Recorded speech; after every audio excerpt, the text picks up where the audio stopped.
Ladies and gentlemen, welcome to the Ambassador's Lounge. The Indian Prime Minister, Mr. Narendra Modi, visited Indonesia, Australia, and New Zealand from 6 to 11 July 2026. This was part of his initiative in Indo-Pacific, where he has visited a number of countries, some of them multiple times, and where he has developed close and personal relationship with leaders of many of these countries. The Indian officials have described this visit as a manifestation of Act East policy, or manifestation of Mr. Modi's Mahasagar vision, which envisages that India should emerge as a leader in the region, and whose presence should be there. And but most of all, it envisages strategic containment of China, whose influence in the region is expanding. Now, Mr. Modi's visit to Indonesia, which was his fourth, while in Indonesia, he concluded a slew of agreements which covered various aspects, including cooperation in critical minerals, which included cooperation in health, education, maritime security, etc. But most important agreements which were signed during this visit was, number one, India's readiness to supply BrahMos missiles to Indonesia, and also Astra air-to-air missiles. Now, we must keep in mind that India is already supplying BrahMos to Vietnam and Philippines, and therefore it has emerged as a credible supplier of weapons in the region. And the second most important agreement which they signed was both sides agreed to jointly develop Sabang port. Now, this Sabang port is located in the northwest of Malacca Strait, and it is close to the Great Nicobar Port Project of India and the Andaman Islands, where India has naval presence, and from where it expects to keep or to monitor the Chinese naval presence there. In Australia, which was his third visit, again a number of agreements were signed, but most important was Australia's readiness to sell uranium to India for peaceful purposes. Now, this agreement has been stalled since 2014. New Zealand, well, Mr. Modi was the first Prime Minister to visit New Zealand in 40 years, and both the sides agreed to elevate the relationship. Ladies and gentlemen, here it's important to mention that before Mr. Modi embarked on his visit to these three countries, the Prime Minister of Japan, Sanae Takaichi, visited India, New Delhi, and she held important discussions with her Indian counterpart. Now, the question which is raised is: are these diplomatic engagements purely bilateral, or there is much more attached to it? Is what is happening in the region did this also figure in their bilateral discussions? This is something which we are going to discuss, and this is something which I will ask my panelists. I have with me today Ambassador Ayaz Muhammad Khan and Ambassador Salik. Welcome to the show, gentlemen. Ayaz, let me come to you first, mate. Now, India has traditionally focused on its immediate neighborhood, that is the South Asia. But of late, and particularly under Mr. Modi, it has started concentrating and believes that its security begins further east. What are India's concerns? Well, thank you. I can answer this question in two parts. One is that Mr. Modi, ever since he has come in the government in 2014, his ideology is that it is Mahabharat. India is poised. India has the potential to lead the third world, particularly the developing world in the south. and he has been positioning India in a sense, in a way that India is now emerging or claiming to assume the leadership of global South now. This is number one. Two is that Mr. Modi and his team now think that India has assumed enough muscle where it could really look beyond its immediate waters. Prior to this, India was more concerned about manning, for instance, or having maritime dominance in the Indian Ocean. Now they are talking about Indo-Pacific as such. So they think that Indian naval might particularly has reached a point where they can assume much more responsibilities. And also the second part is that Mr. Modi and other members in the South Pacific, particularly Australia, Japan and New Zealand, are of the view that ever since Mr. Trump has come to the office, he has become president, his actions have been unpredictable. And China is emerging as a big challenger for United States. It is asserting itself in South China Sea, in the Pacific particularly. China does not have any other ambitions beyond Indo-Pacific as such. So they think, Indians are thinking that since Mr. Modi's bonhomie has degenerated into outright hostility between the two personalities, Mr. Trump and Mr. Modi, they are looking towards east further, and there's a growing understanding between the former, let's say, Quad members, if I may, that they have to assume their own responsibilities for defense and security in their close neighborhood, and that is what is driving India closer to Quad members, particularly.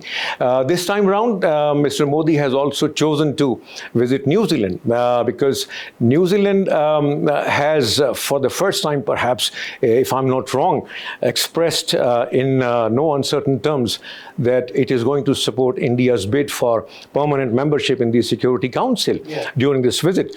And also, New Zealand is thinking that for maritime security, anti-terrorism activities, India is the right partner because of its growing military might in the region. So, to cut it short, I would say that Mr. Modi is now presenting India as a real as a state which can shape the outcome of strategic outcome in the region, and that India is now almost a global player, is no more restricted to the region itself. So what you're saying is that India wants to expand its own strategic outreach in the region. Absolutely. Yeah. All right. Yeah. Okay. Thanks.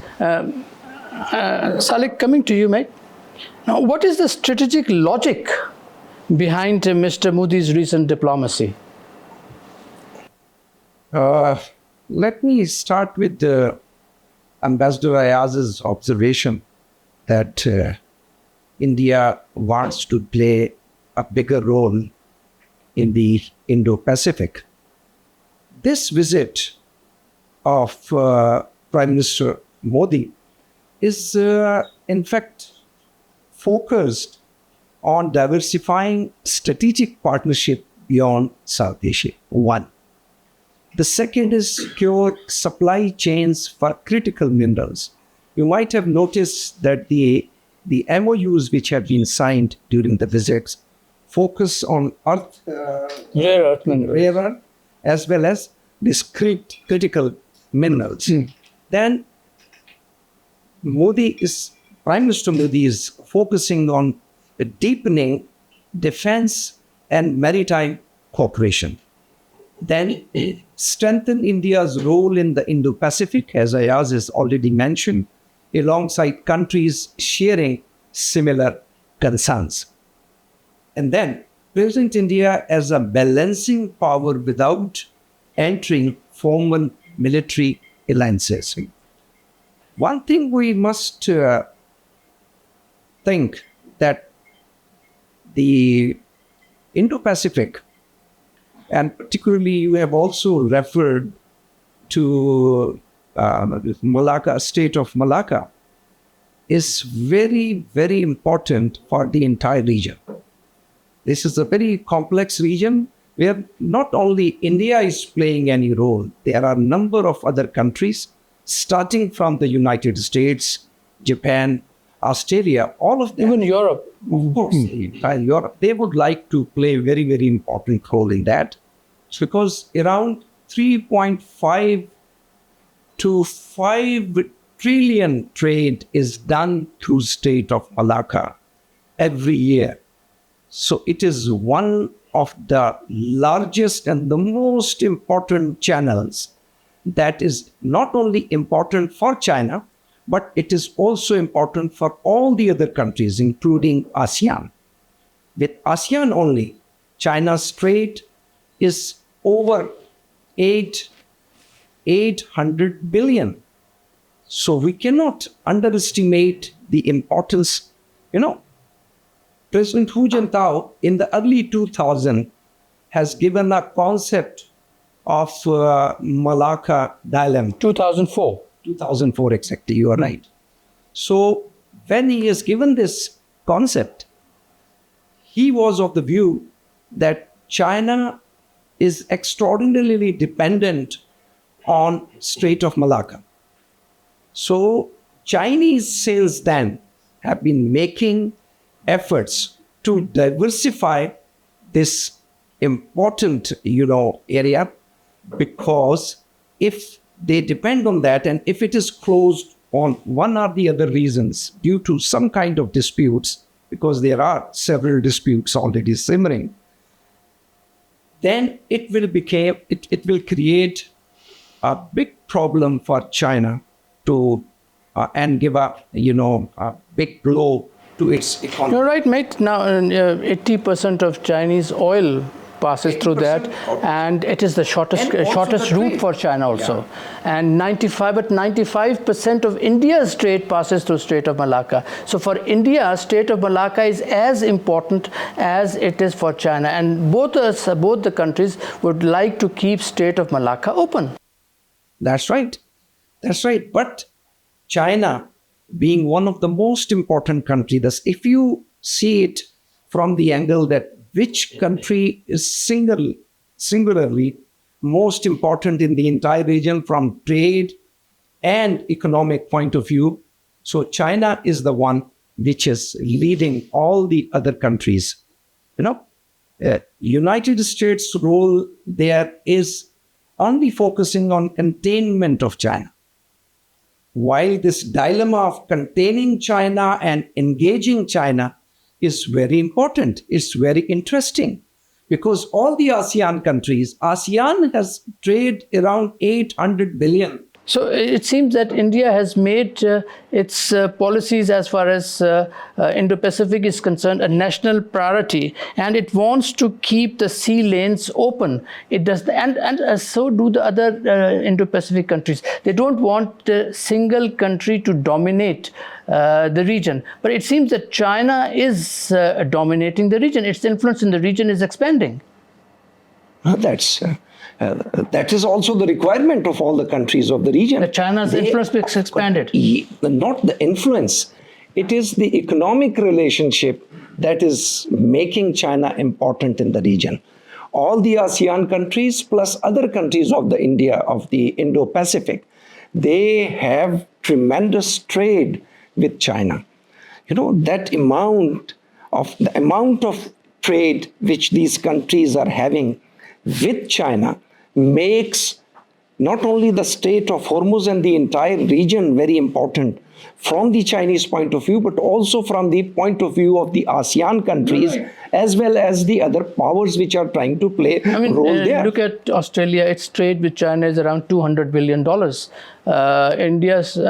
Similarly, India's trade with China, over $300 billion. $300 billion. Ayaz, you want to add something to it, mate? Yeah, certainly. A couple of things I would like to add in this discussion. One is that the thing you said that why Mr. Modi is now looking more intensive aggressively towards Indo-Pacific is because of a couple of things. One is that we have seen that Strait of Hormuz crisis is still going on, and it has disrupted supply of oil and other essentials particularly to Asia and Southeast Asian countries.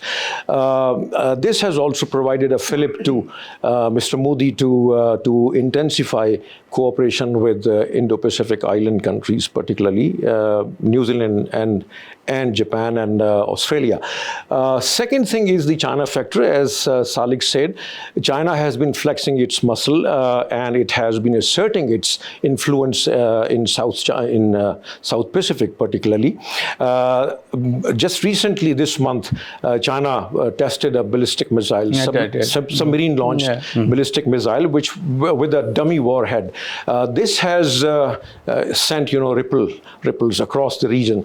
China also entered into a security cooperation with Solomon Islands in 2022. Yes, that is also one of the factors which is driving Mr. Albanese, particularly in Australia, to have closer cooperation. And he just recently signed an agreement with Fiji. And Fiji, is an important country, not only from Australia point of view, but also from Indian point of view, because 40% of the population is of Indian origin. And Indian language is one of the Sarkari languages, official languages in Fiji Island. But as you are forgetting China's string of pearls. Oh yeah, that is also one of the absolutely. It has invested. You see the way China has been behaving, particularly vis-a-vis Taiwan, for instance. When Mr. Trump visited China this May, he was told point blank by Mr. Xi that before United States take any stance or any particular action regarding Taiwan, then they should keep in mind that China is there, and it is being prophesied by some of the analysts that perhaps China might launch an attack on Taiwan in 2027, as soon as that. Now, this is something very ominous situation, because Mr. Trump, when he returned to United States after visiting China, he said that perhaps United States would not be interested into entering into a war 9,500 miles away from it.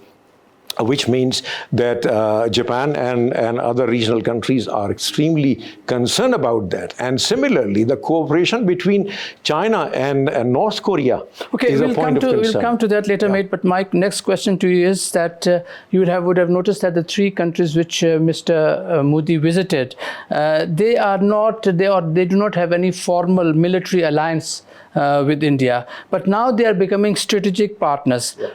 What are those aspects which bring these three countries or four countries together? You mean India, New Zealand, and Australia? Indonesia, well, Australia. Certainly it is the China factor. From Indian perspective, I would say that 90% of Indian trade is from South Pacific, if I may say. Because 90% of Indian trade is there with China, and etc. Malacca, yes. Secondly, although the island countries are very teeny, very small, Vanuatu, for instance, Tonga, for instance, but these countries are important, from Indian perspective, because they have a say in United Nations. They are very active in climate change policies, global policies particularly. And India, since it is bidding for a permanent seat in the Security Council, so it wants to have cordial and friendly relations with these island countries. Now about the two countries that you mentioned, Australia, for instance, and you said in the introduction that this is the first time that Mr. Albanese has agreed to supply uranium. And if it, although India is saying that it wants to generate until 2040 up to let's say 1 gigawatt, 1 gigawatt electricity. So it requires a lot of uranium, of course, and India has secured supply of uranium. Similarly, the critical minerals which Indians manufacturing, for instance, the magnets, for instance, which are manufactured from these critical minerals. is very important for Indian manufacturing industry. So this is one thing. Secondly, the maritime security now, because they think that because of the Quad, the Malabar exercises, which are already institutionalized, which is participated by United States, India, Australia. Also, and this is of course targeted against the dominance of China in the region, number one. Then India also has an institutional linkage as far as maritime security and surveillance cooperation is concerned. That is AUS Index. Australia-India exercises, which are carried out, every 1 year or second year, So this is the whole scenario whereby the security comes on the top of the list, and then followed by technical and industrial cooperation, economic cooperation too. And the third, of course, is the cultural thing, people-to-people contact. This is what is driving India. These are right things that at bilateral level, these cultural aspects or tourism, health, these things do matter. But here, Ayaz, what we see is that there is a talk, or there are indications that a new security framework is evolving, and that security framework is being built on, let's say, desire to preserve strategic autonomy. Then there is the maritime, as you talked about, maritime security, and then to keep the sea lanes open. And then, of course, as we discussed, and as Salik also said, that China's military, naval, and economic influence in the region. These things are of concern for the Asia-Pacific countries. Absolutely, Imran. Let me add to Just a second. Yeah. Imran, China is now a number 2 state in the world which is investing heavily into its military buildup.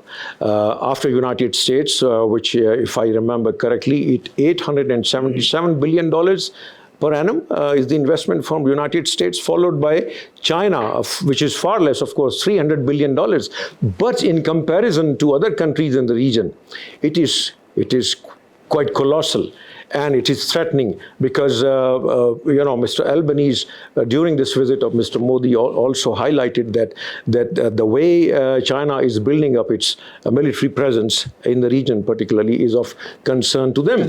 Yes, sir, you want to add something? I would like to add some, more points, as Ayaz has mentioned, that concern over excessive dependence on China is one of the major, commonality between the 3 countries which Prime Minister Modi has just visited. The other points are freedom of navigation. Yes, absolutely. This is correct. one important point. And then the respect for international law, especially UN clause. Then maritime security, Ayaz has already mentioned. Disaster relief and humanitarian cooperation is one important aspect which Prime Minister Modi has not only discussed with one country, but all the 3 countries where he went. Then comes to the supply chain resilience. This supply chain resilience is for both critical, minerals as well as rare earth minerals. Then another important point is the shared democratic values, particularly with Australia and New Zealand. So if you see all these things, you will appreciate that Prime Minister Modi's visit to the region has not only highlighted India's position as a great power, but their ambition to play important role in future as well. Okay, Salik, staying with you, mate. And now, this was in Mr. Modi's 4th visit to Indonesia. Why is Indonesia so significant for India? Indonesia is basically strategically important. One, it sits astride the Malacca, Sunda, and Lombok states. Yeah. It is ASEAN's largest economy and most populous nation. It shares India's vision of open Indo-Pacific. And then defense cooperation has expanded around the Andaman Sea. during this visit, you might have noticed. It is an important partner in the critical mineral trade and maritime security. Now, how Not only this, Imran, Indian and Indonesian culture are quite similar. Yeah. Similar. But I want you to concentrate more on the decision of the two governments. Number one, to work on Sabang port, and number two, the Indian government's decision to supply BrahMos and Astra air-to-air missiles to Indonesia. I think Ayaz would like to say. Well, he already mentioned. India and Indonesia have a strategic cooperation agreement between themselves, and they have naval cooperation going on for quite some time, whereby, as I said, interoperability between the two navies, is one of the important factors. And secondly, as Salik said, that Strait of Malacca now is one of the most important strategic choke points in the world, I would say, and Indonesia is pretty concerned that if China does something funny, they try to choke the supply. The Strait of Malacca itself. Wait. Yeah. Why would China want to block Malacca Strait? Because 80% of its own trade passes to Malacca. Understood, but in an eventuality whereby China would like to punish other countries as well, for instance. But anyways, let's move on from there.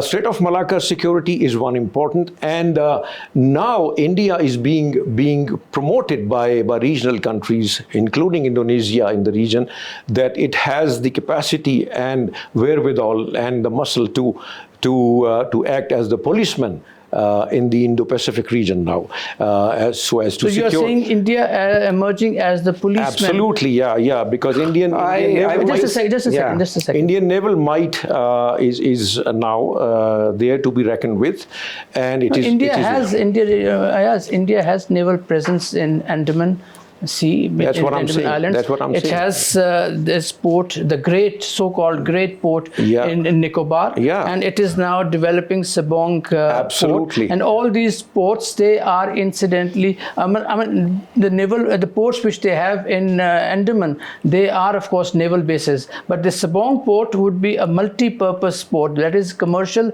as well as naval port. But Andaman Island, and they want to keep an eye. Andaman Island is now being fast converted by India into a naval base, a huge naval base, with the support and aid of United States, because here everybody converges. As far as India's role is concerned in Indo-Pacific, is that India will be given more responsibilities to counter the growing influence of China in South Pacific particularly.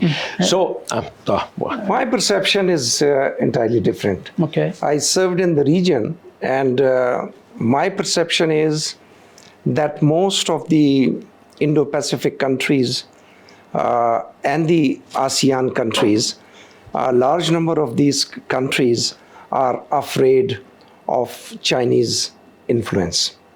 One.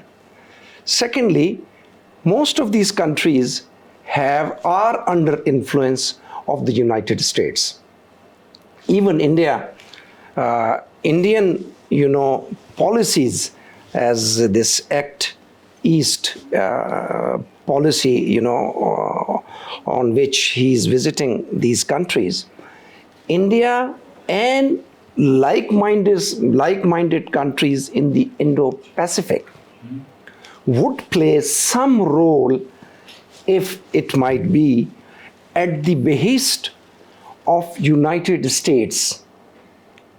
Alone, none of these countries have, neither they have capacity, nor they can, create any problem for China, unless and until they have support of the United States.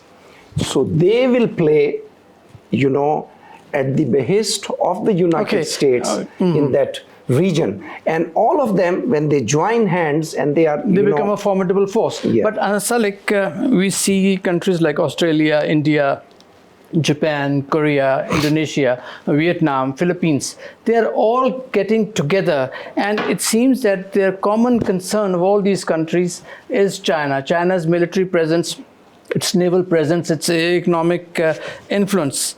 Why are they so concerned about China?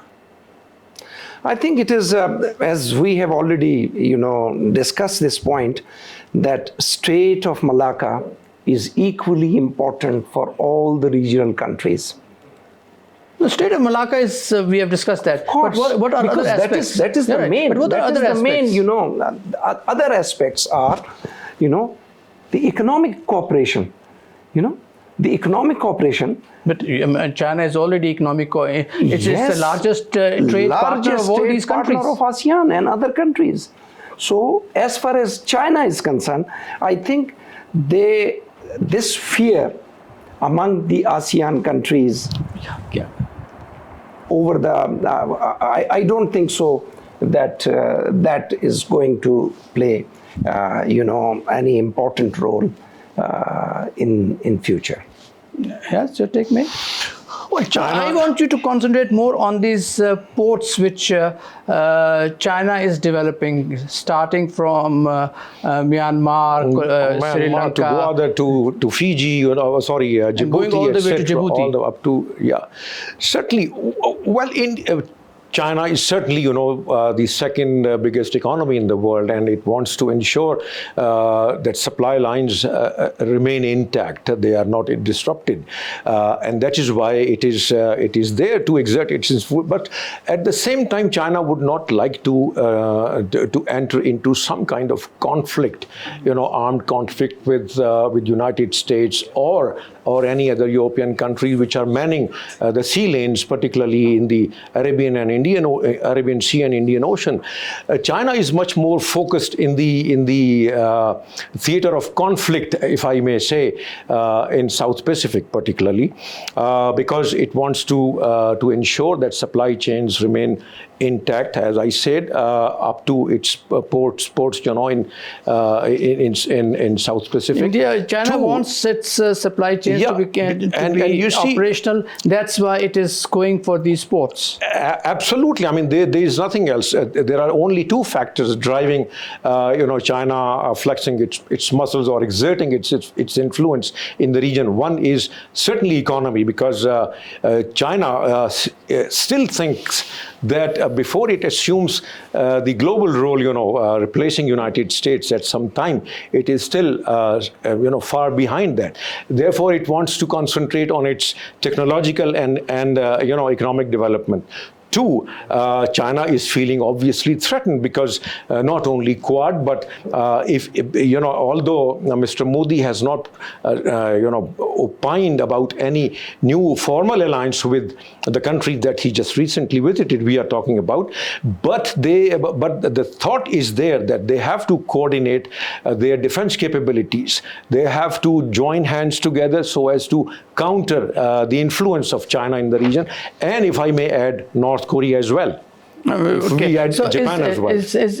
now my question is India trying to emerge we see an emergence of new security framework in the region. Yeah. Salik, is India trying to place itself at the center of this new security setup or security order which is being shaped in Indo-Pacific? Yes, India's naval exercises and patrols, defense training, which it is offering to the countries, humanitarian assistance and disaster relief, which is doing, maritime domain awareness, defense exports particularly, and capacity building for smaller island scale.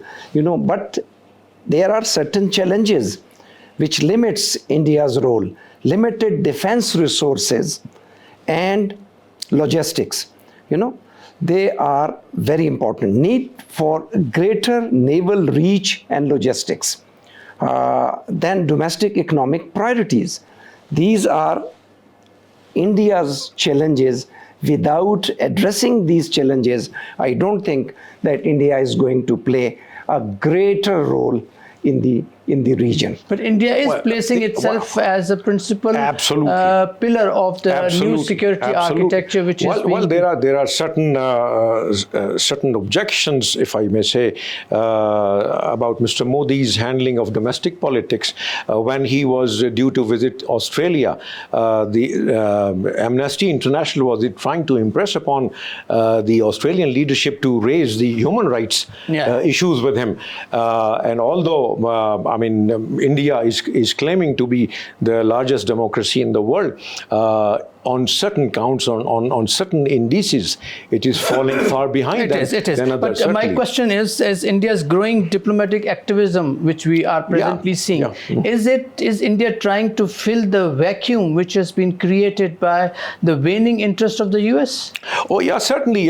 India certainly cannot step into the shoes of United States because it is not a comparable military power or economic power for that matter. But India does want to play an active role side by side other developed countries in the region, Japan, New Zealand, and Australia, and they also recognize that India is a growing economy. India is a market for investment, of over 1 billion people, etc., consumers there. So, I mean, the factors are there, the incentives are there for other countries, not only to cooperate in terms of security and defense, but also, in terms of economy as well. Can Salik, the security framework which is coming up in Indo-Pacific, can it succeed without US involvement?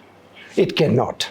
It cannot succeed. And secondly, I would like to highlight that India's activism reflects both opportunity and necessity, not simply reduced US engagements.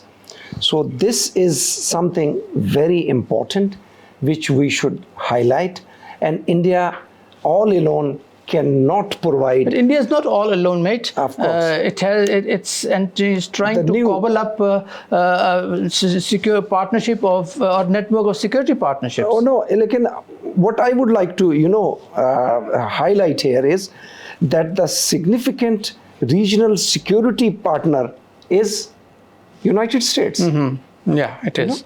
It is. And United States own domestic priorities would determine what type of architecture it's they are going to. It's not America's security domestic preoccupation at the moment. Look, it is the decision or the policies of single one person. Yes, yes. Look, Imran, the important thing here is to consider is that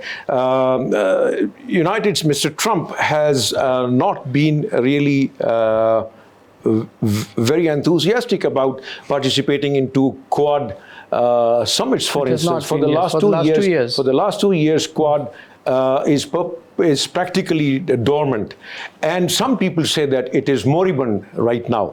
And when this is the situation, when the interest of United States in the region is waning, similarly, the confidence of the regional countries in United States security provision is also eroding, fast. And now, since in Europe there is an understanding that they have to fend for themselves, that's why they are cooperating amongst themselves towards a point where they would not require United States security umbrella. Same is the case here when the way Mr. Trump has behaved with Quad members, for instance, with Japan, which is one of the most allied ally of United States in the region, was struck with heavy tariffs when Mr. Trump came into the office. Yeah, a quick answer. So was the case with Australia and New Zealand. A quick answer from both of you.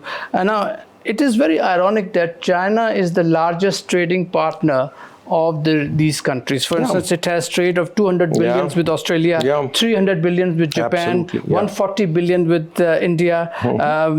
Vietnam, it is 260 billion. So it has very robust trade with these countries, yet it is considered as a threat. Yeah. Why? Yeah.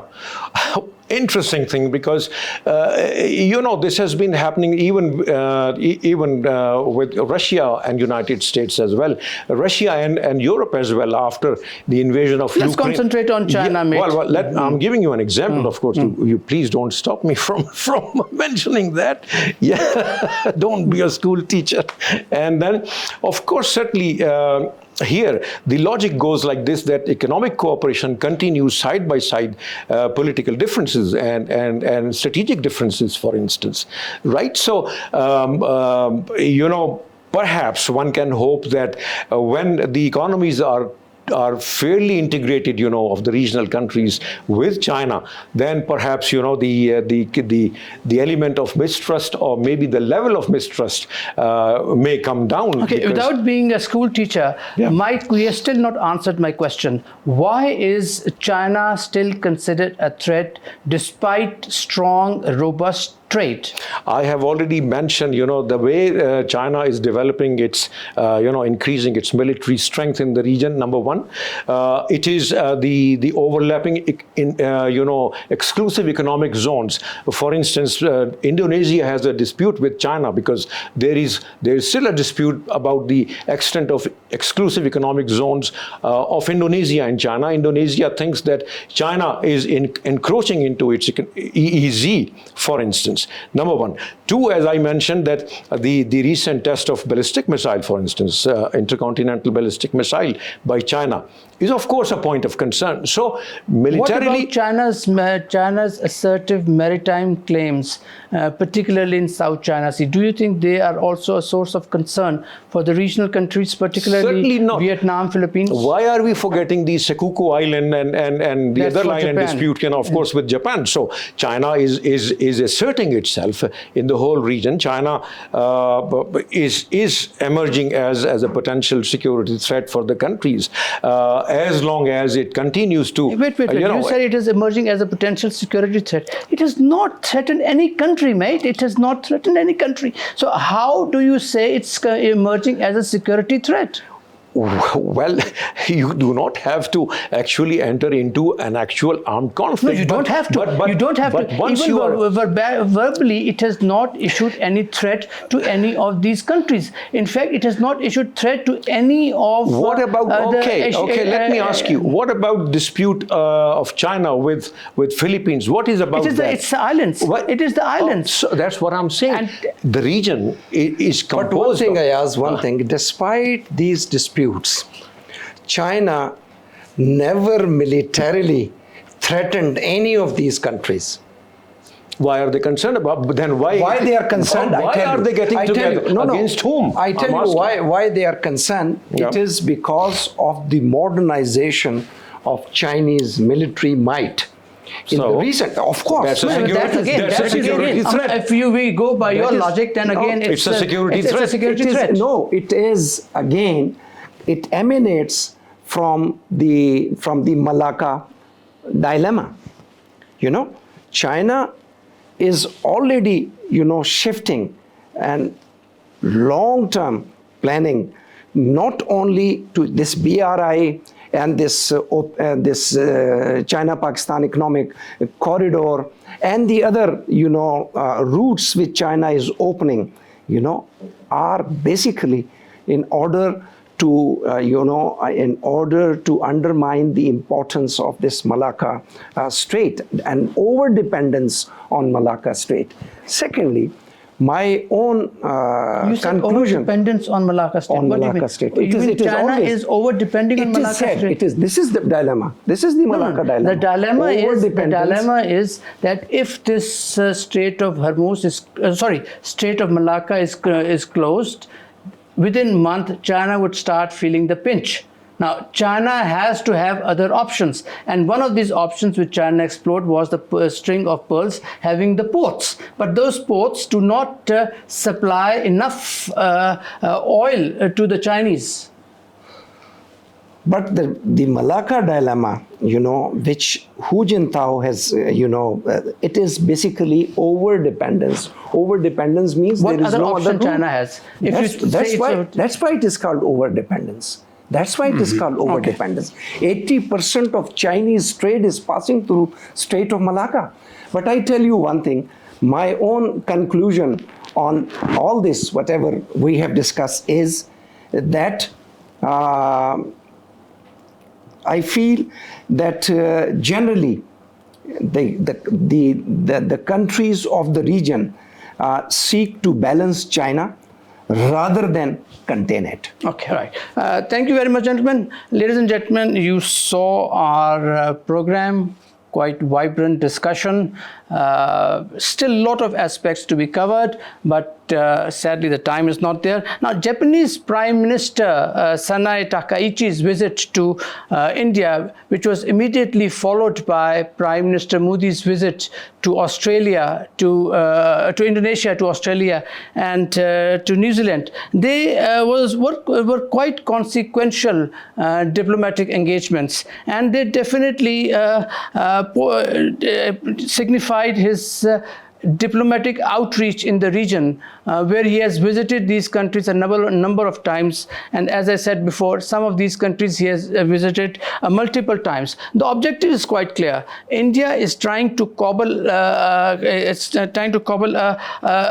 network of security partnerships with like-minded states, with emphasis on cooperation in trade and commerce, with emphasis on cooperation in piracy, counter-terrorism, security and stability, maritime security and stability, keeping the sea lanes open, and most of all, their common concern for uncertain regional order. And this exercise is therefore part of a larger recalibration which is taking shape, or which is making in the region. And this comes at a time when the American interest in the region is waning. Mr. Donald Trump, the American president, has signaled a more selective and less predictable commitment to the region. In his press conference on 7th July in Ankara during the NATO summit,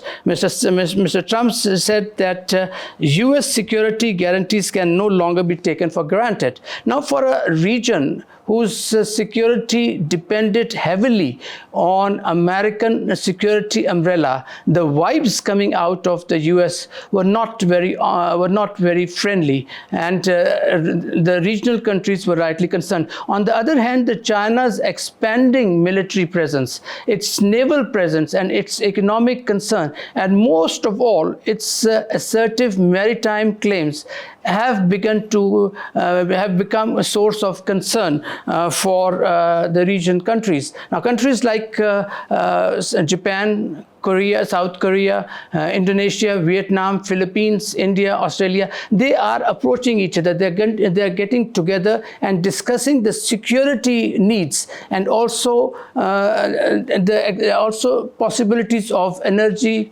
cooperation in economic field. These countries are heavily dependent on China for trade, and they want to keep this robust trade, but at the same time they want to have an equitable balance of power in which they do not have to depend on a single state.